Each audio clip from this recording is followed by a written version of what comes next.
Yo, what is going on, guys? It's your buddy Double D, and welcome back to Tom Clancy's The Division. And today, we're going to be doing a little bit of theory crafting for a request that I had for a control-based build for Dark Zone PvP and Incursion PvE.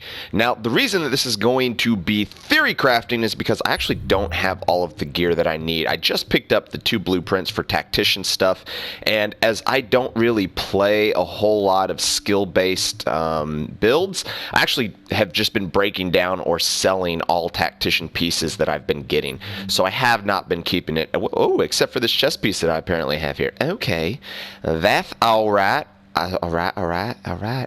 Okay, cool. So I just bought the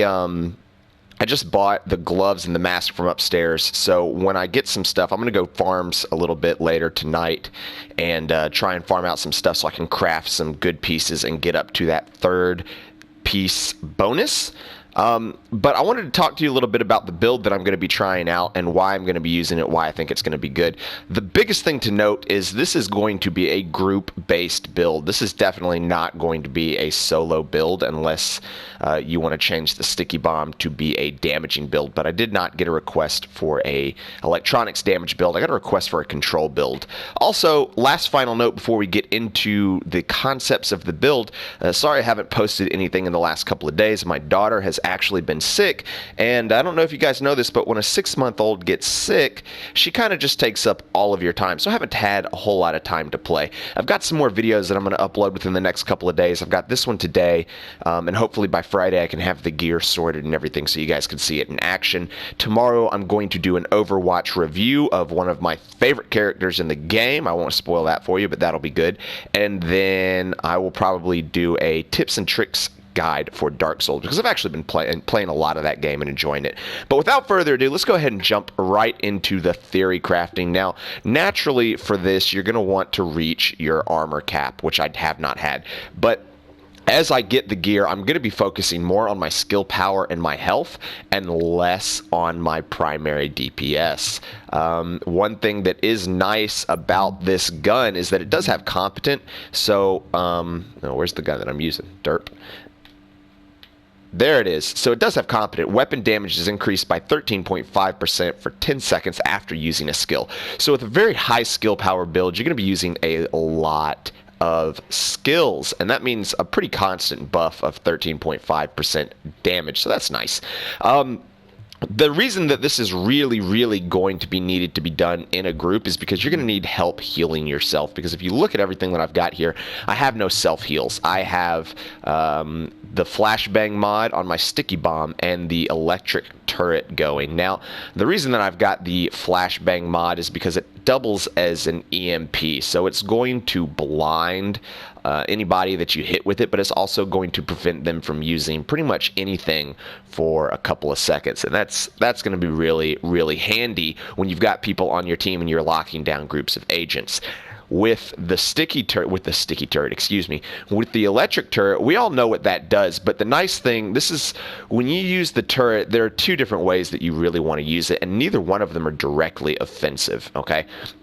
The main way that you want to use it is to force people. A lot of people are starting to run with the first aid station and immunizer because so many people are using turrets. So you want to kind of pop your turret to force them to pop their immunizer, and that's going to be really handy for us, and we'll get into that in just a second. Now, the other way that you're going to use turret is to kind of block people off. You're going to blockade them. You're going to drop them. If you watch one of my PvP tips and tricks videos, I'm really big on using the map and the location to your advantage. And one of the things that I do quite frequently is I use grenades to funnel people into an open area where they have a choice of either getting hit with a grenade or kind of backing off, but that's going to force them into a place where me and my team get a line of sight on them. So those are the 2 ways that I'm going to use this. You can also use it defensively when you're running away. You know, you just run around a corner and you drop it. The best place to drop it is directly right around a corner. If you drop it from far away, people will see it and they will just shoot it and, you know, nothing happens. So those are the 2 skills that I will be using. Obviously, I will be using Survivor Link. Let's get into the talents because these are actually going to be a little different than what I usually use. Now, anytime you use a medical-based skill power build, you want to have triage. But since we don't have any healing skills equipped, we're not going to be using that. We're going to be using, per the usual, combat medic and critical save. You guys already know. But we're actually going to be using two talents that I've never equipped in any builds before. Number one is Fear Tactic. Applying shock to any target triggers a 30% chance to apply the effect to all targets within 10 meters. So if you get, a bunch of guys grouped up near your shock turret in this procs, that is going to be really handy with locking down both playable characters and NPCs. And the other one, this is really big, and this is why the shock turret helps us drawing out those immunizers, is destroy a hostile deployed skill to increase skill power by 20% for 30 seconds. So you'd get them to drop that immunizer, and you can sit back and, you destroy it with your gun. You got a 20% skill power boost for 30 seconds.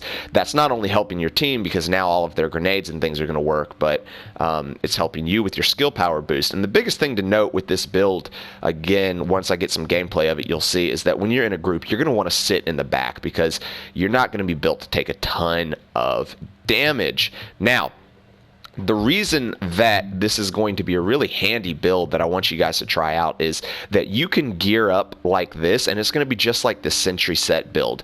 The Sentry Set build, once you get it optimized, is perfect for PvP and PvE. This is going to be really handy in incursions in the Dark Zone for PvE and PvP as well. So again, I'm going to try and get all the gear sorted by probably Friday and have my Friday upload be some gameplay of this build with some buddies in a group. I hope you enjoyed the theory crafting session. Again, sorry I haven't been posting. Hopefully my daughter is on the mend and I can get back to my regularly posted schedule. In the meantime, guys, if you enjoyed the video, make sure to thumbs up it so I know that you like these kinds of videos, because if you don't, I'm not going to put them out. I'll find something better for you to do. If you have anything that you want to see, any builds, any concepts, any ideas, let me know in the comments section below and I will get to them as soon as possible.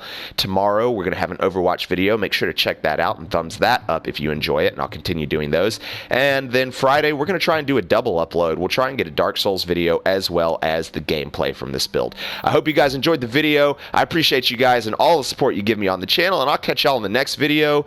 Double D out. Peace.